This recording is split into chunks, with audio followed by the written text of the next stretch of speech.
Hi guys! Welcome back to our channel. Halo. Yan. So, for this video, we'll do a sit-down vlog. Pag-usapan lang muna natin ang ibang mga payo at mga comments and advices ng ating mga kababayan regarding sa house hunting. Yan, pagtingin-tingin ng bahay. Puro tingin lang naman daw tayo kasi. Habang maaga. So, yun nga, may mga nagko-comment na tingin ng tingin, wala namang pambili, yung mga ganon. Tapos yung makikipagpustahan pa. Yun hindi ko talaga makalimutan. Pustahan tayo, hindi sila bibili.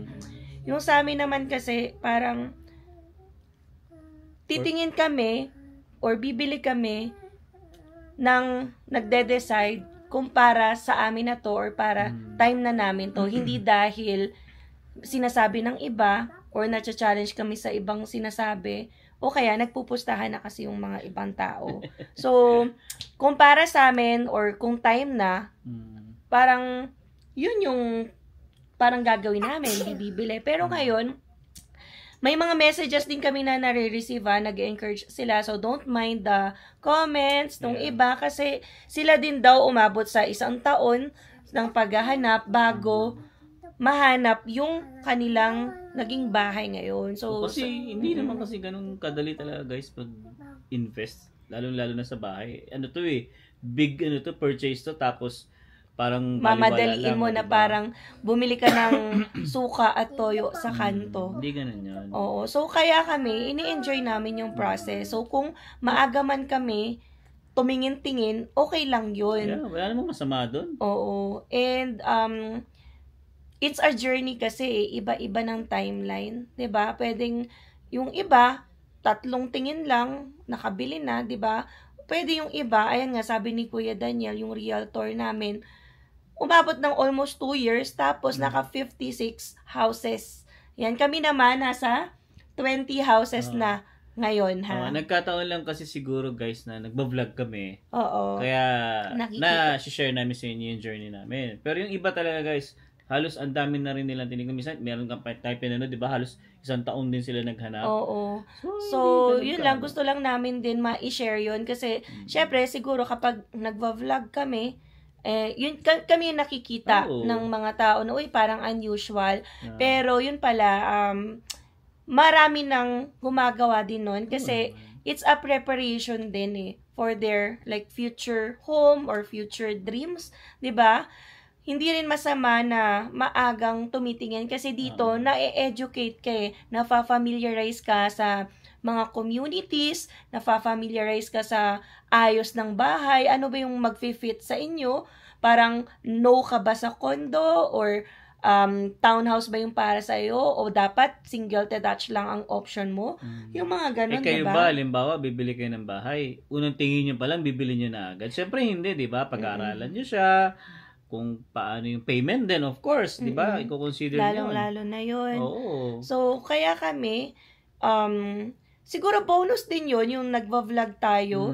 Parang sige, vlog lang, content lang to, pero sa amin, kapag nagko-content kami ng bahay, natututo kami, and nadadagdag siya sa kaalaman namin para when the time comes na ready na kami mag-offer or bumili, parang nafe-feel namin na okay na, pwede na, mararamdaman mo naman yun go na. Hindi yung parang nandyan lagi yung takot kasi wala kaming experience, never namin na-experience yung ganito, wala pa kami nakausap na realtor, hindi namin alam yung process, yung ganon. So, sa journey namin ng pagtitingin-tingin ng bahay, natututo kami and hopefully din natututo kayo as we share our journey, and si Kuya Daniel din as he share his experiences, pati na rin information about buying a house. So, yun yung mga positive naman or pro sa pagbabahay-bahay. Kasi alam ko may mga natutuwa din at nakikita nila ano ba yung kinds ng bahay dito sa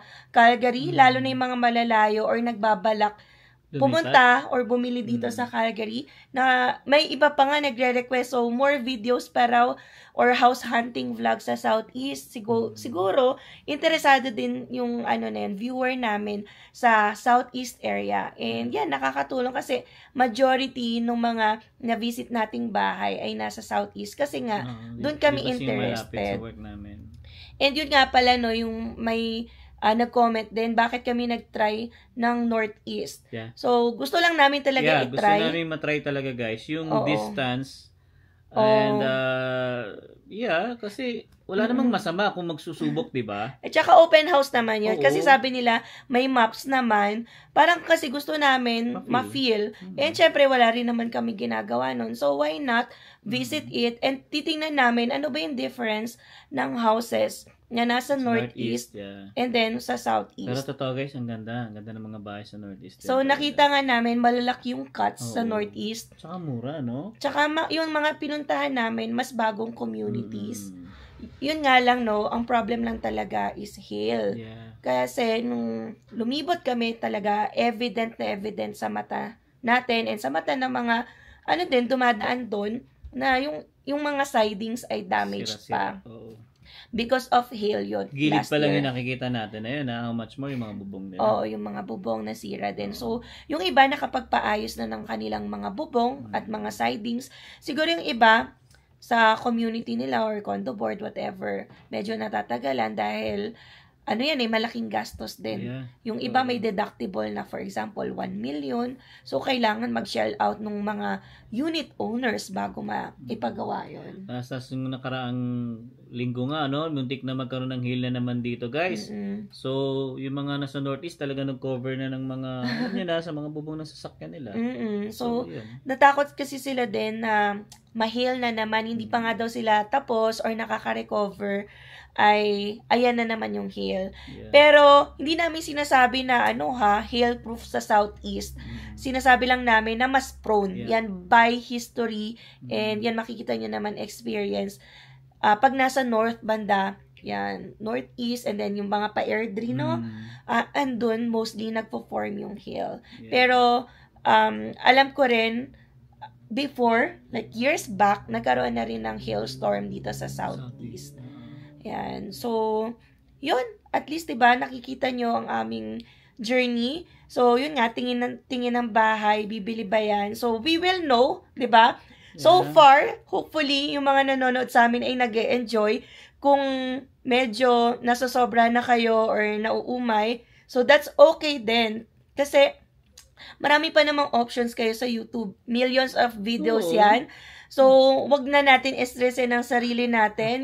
You can skip our videos.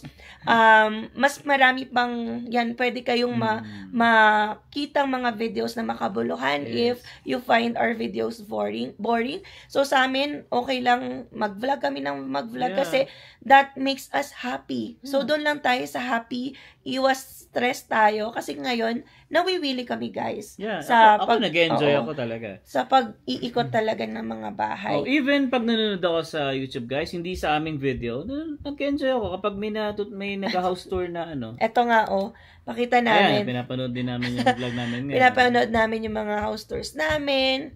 Para kasi ma-remind kami, ano na nga tong bahay na to, anong meron, or ano yung maganda dito sa bahay na to. So, nare-remind kami, para rin yung pag-vlog namin ay din, for memories, na pwede naming balik-balikan. So, may mga videos kami, guys, na ilang ulit na naming napanood. Yung Applewood. Pag may nagustuhan kami, yung Applewood. So, yun yung unang-unang bahay na tiningnan namin and doon namin na-meet si Kuya Daniel. And yun nga lang, guys, update pala doon ay nabili na siya. So, sabi nga ni Kuya Daniel, although we want it din, pero kasi maybe it's not for us. So, hindi naman kami nag-offer doon, pero nagandahan din kami. Kasi 4 bedrooms, 'di ba? May garahe. May garahe and then updated yung water tank and then furnace. Yun nga lang, ang daming levels. Hindi siya magiging friendly kapag oldies na. Yan, kapag tayo ay tumanda. Kasi akyat ka ng akyat. Then, unang level mo, living area. Sunod na level, kitchen. Pangatlong yun na yung kwarto. And then, meron ka then may basement ka pa. So, parang 4 na level yun. So, maybe that's not for us. So, we will see kung ano yung for us. Mafe-feel mo naman daw yun kapag pumasok ka ng bahay. Sa lahat ng mga except sa Applewood, wala na yun. Ano pa yung na-feel mo? Na-feel ko yung sa yung sa Copper Pond ba yun? yung medyo malaki yung sala.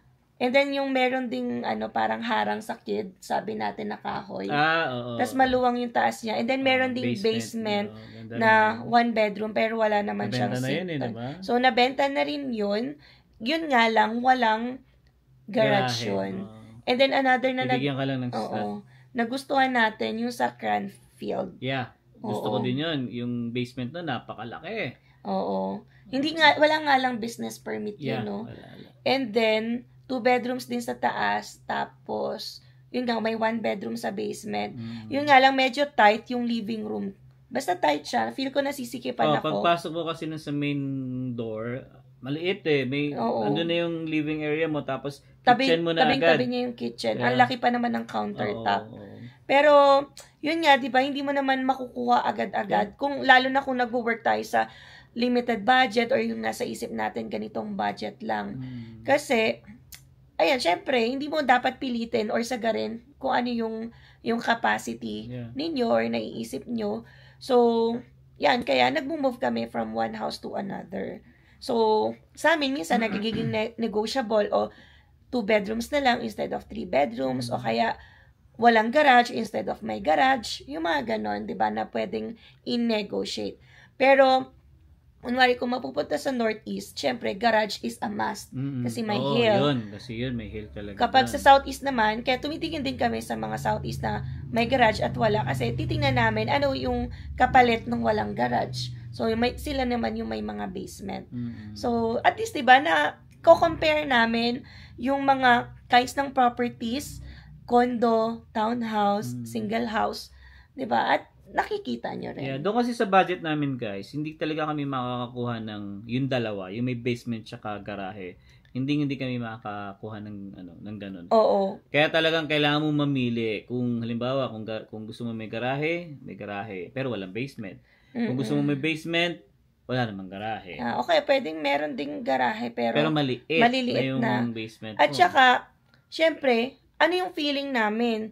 So, minsan, may nag-exist nga ganon, yung may garahe, tas may little basement, pero does it feel like home? May this is it feeling ba tayo? Yeah. So, kailangan mo kasing maramdaman kasi yun yung itatrato mong bahay Ilang years kang titira dyan. Kung wala kang balak i-flip yan, di ba? Sobrang tagal mong titirahan yan hanggang pumuti na ang buhok mo. Pero puti na yung buhok ni Alwin. So, college pa lang ako, puti na buhok ko So, at least, di ba, na sasama namin kayo sa journey namin para kaming mga elementary or high school na nag-aaral. Ano ba yung mga kinds ng bahay dito sa Calgary. Yan, especially dito sa Calgary. At naku-compare nyo rin, na ang mga prices dito sa Calgary sobrang mahal na rin compared sa Edmonton or sa Saskatchewan. Pero reasonable. Pag kinumpira mo naman sa British Columbia at saka Toronto, yan, di ba? Mura Ontario. naman dito. Pero may parts din I think ng Ontario na mura din. Kasi yung Toronto lang naman din yung super mahal. And sa BC din, may mga reasonable prices din. Yeah. So, depende sa'yo. Kasi syempre, saan ka ba may job opportunities? And saan mo ba nakikita mag-grow yung family mo?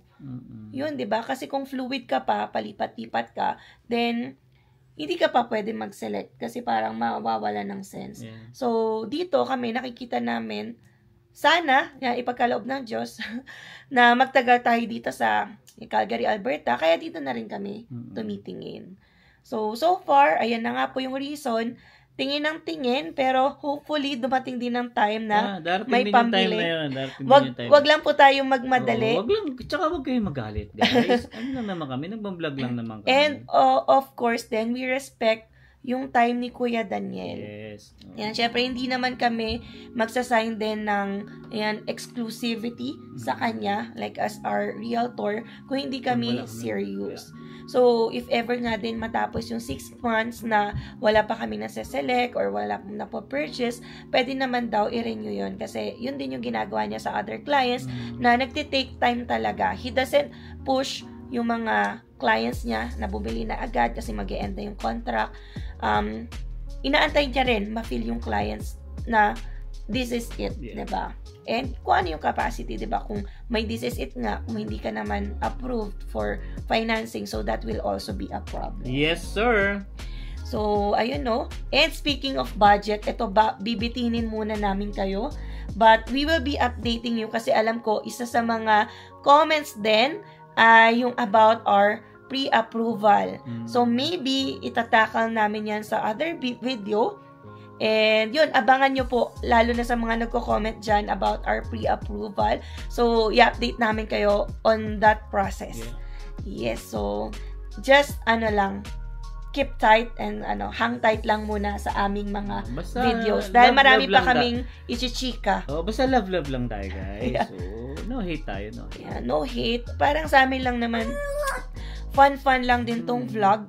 'Di ba? So, na-focus na nga tayo dito sa bahay-bahay. Alam ko may mga nag-aantay na rin about sa mga IRCC updates. So, ngayon, wala pa naman masyadong nag-open na pathways. Kahit na, nag-aantay din kami kasi, 'di ba, kakabago lang ng or kakatapos lang ng eleksyon. So, titingnan natin ano ba yung mga ilalatag nilang mga bagong polisiya. So, wala pa sa ngayon. And we will be updating you kapag meron na. Alright. Yes. So, you guys siguro dito na namin tatapos itong vlog. I hope na nag-enjoy kayo. And yes, abangan nyo po ang mga susunod naming update. Ayan, with Zion. Yes, hello! And yes, sa mga hindi pa po nakasubscribe, you can consider subscribing po. And don't forget to click the notification bell para updated din kayo sa aming latest video uploads. So yeah, we'll see you again on the next one. Peace!